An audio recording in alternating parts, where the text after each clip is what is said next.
안녕하세요. 인생의 후반전을 함께 생각하는 시간, 김도현 박사입니다. 오늘도 여러분과 함께 인생과 사랑, 인간관계, 젊음과 중년, 그리고 노년기에 대해 이야기를 나누게 되어 기쁩니다. 오늘 제가 여러분과 나누고 싶은 이야기는 행복하고 평안한 노년을 위해 멀리해야 할 사람들에 관한 것입니다. 우리는 흔히 벌과 함께하면 꿀이 있는 곳을 알게 되고 파리와 함께하면 쓰레기가 있는 곳을 알게 된다 라는 말을 합니다. 또한 당신이 누구와 교류하는지 말해주면 당신이 어떤 사람인지 말해주겠다라는 말도 있지요. 우리 주변의 사람들, 우리와 가까이 지내는 사람들은 우리의 삶에 매우 큰 영향을 미칩니다. 따라서 평화롭고 행복한 노후를 위해서는 다음과 같은 유형의 사람들을 멀리하거나 어쩔 수 없이 가까이 있어야 한다면 최대한 접촉을 제한하는 것이 좋습니다. 첫 번째로 멀리해야 할 사람은 부정적인 생각을 가진 사람들입니다. 이런 사람들은 무엇을 보든 부정적으로 보고 항상 나쁜 면만 보려고 합니다. 누구에게도 칭찬하지 않고 항상 다른 사람을 의심합니다.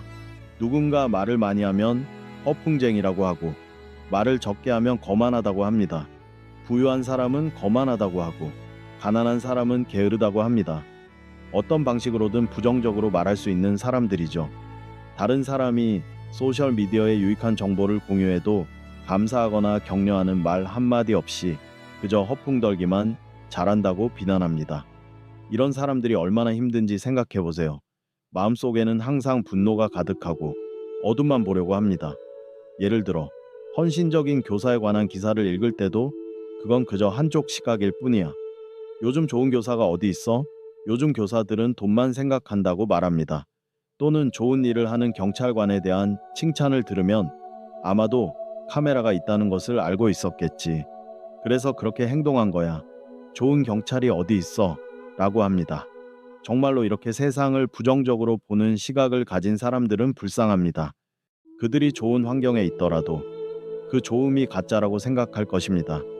그들은 결코 행복할 수 없습니다.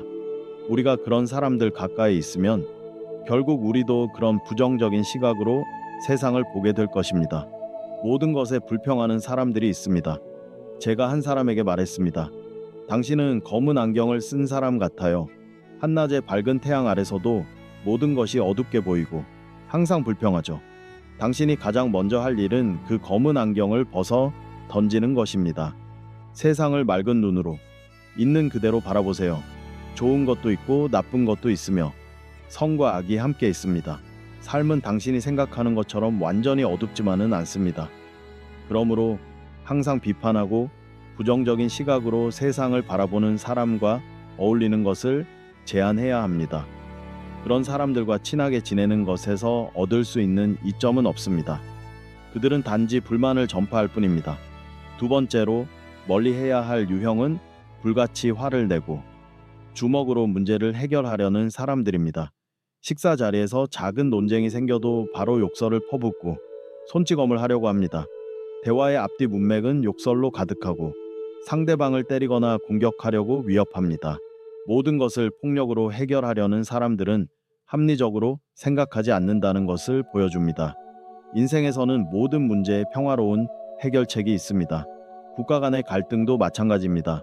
두 국가 사이에 갈등이 있을 때도 사람들은 자제력을 발휘할 수 있습니다. 처음에는 서로 경고하고 그 다음으로는 강력히 비판하고 경고하고 상기시키는 등의 단계가 있습니다. 무력 충돌이나 전쟁은 최후의 수단일 뿐입니다. 인간관계도 마찬가지입니다. 항상 화가 나 있고 다른 사람을 공격하고 싶어하는 사람은 어떤 문제가 있습니까? 그러므로 거칠고 무례하며 폭력적인 사람, 항상 주먹을 들이밀며 위협하는 사람을 만나게 된다면 멀리하는 것이 좋습니다.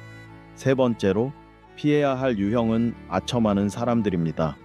이들은 좋을 때만 박수를 치고 어려울 때는 사라지는 사람들입니다. 당신이 좋은 위치에 있거나 그들이 당신을 이용할 수 있다고 생각할 때 그들은 당신을 하늘까지 지켰습니다. 와, 당신은 최고예요. 정말 대단해요. 당신이 자랑스러워요. 하지만 당신이 실수하거나 넘어지거나 비난을 받기 시작하면 그들의 태도는 완전히 달라집니다. 심지어 하루 만에 돌변하여 당신을 비난하기 시작할 수도 있습니다. 물론 세상에는 이런 사람들이 많습니다. 하지만 관찰력이 있다면 우리는 진실되게 우리와 함께하는 사람들을 알아볼 수 있습니다. 우리가 높은 지위에 오르거나 부유해지거나 성공해도 그들은 과장된 칭찬을 하지 않습니다. 그들은 단지 진심으로 손을 잡고 단단히 악수하며 축하해요 라고 말할 뿐입니다. 하지만 앞서 말한 사람들은 마음이 쉽게 바뀝니다.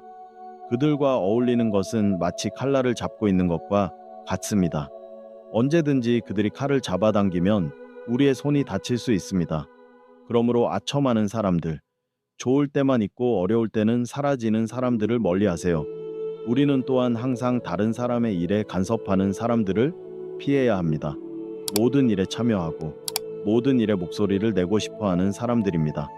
그들은 조언이나 도움을 주는 것이 아니라 의견을 묻지 않았는데도 의견을 제시하고 교훈을 주고 지시하려고 합니다. 이는 정말 피곤한 일이죠. 우리는 세상에 세 가지 일이 있다고 말합니다. 하늘의 일, 다른 사람의 일, 그리고 자신의 일입니다. 우리 각자는 자신의 일을 잘하기 위해 노력해야 하고 다른 사람의 일에 간섭하지 말아야 하며 하늘의 일은 그대로 두어야 합니다. 그렇게 하면 우리는 평화롭게 살 수 있습니다. 하지만 안타깝게도 일부 사람들은 하늘의 일에 화를 내고 항상 다른 사람의 일에 간섭하면서도 자신의 일은 완수하지 못합니다. 날씨를 저주하는 사람들이 있습니다.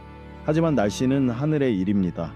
아침부터 밤까지 저주해도 오늘 화창하다면 여전히 화창할 것입니다. 당신의 저주 때문에 날씨가 바뀌지 않습니다. 7월에 비가 내리는 것은 자연스러운 일입니다. 그런데 왜 이 7월이 정말 싫어요? 항상 비가 와서 짜증나요. 외출할 수 없어요. 라고 불평할까요? 그러므로 하늘의 일은 받아들이고 함께 살아가야 합니다. 홍수 시즌에는 홍수가 있어야 하고 우기에는 비가 와야 하고 여름에는 덥고 햇볕이 쨍쨍해야 합니다. 그것은 하늘의 일입니다. 다른 사람의 일도 마찬가지입니다. 누가 누구와 잠을 자는지, 누구의 자녀가 대학에 합격했는지, 누구의 아내가 착하지 않은지, 누구의 남편이 경찰에게 조사를 받고 있는지 이런 것들이 우리와 관련이 없다면 너무 신경 쓸 필요가 없습니다. 우리는 경청하고 관찰할 수 있지만 불공정한 일을 보고 목소리를 낼 수 있다면 도와주는 것이 좋습니다. 그렇지 않다면 침묵하는 것이 좋습니다. 좋은 일을 할 수 없거나 좋은 말을 할 수 없다면 침묵하고 간섭하지 마세요. 소셜미디어에서 특정 가수나 부자를 비판하는 댓글을 볼 수 있습니다.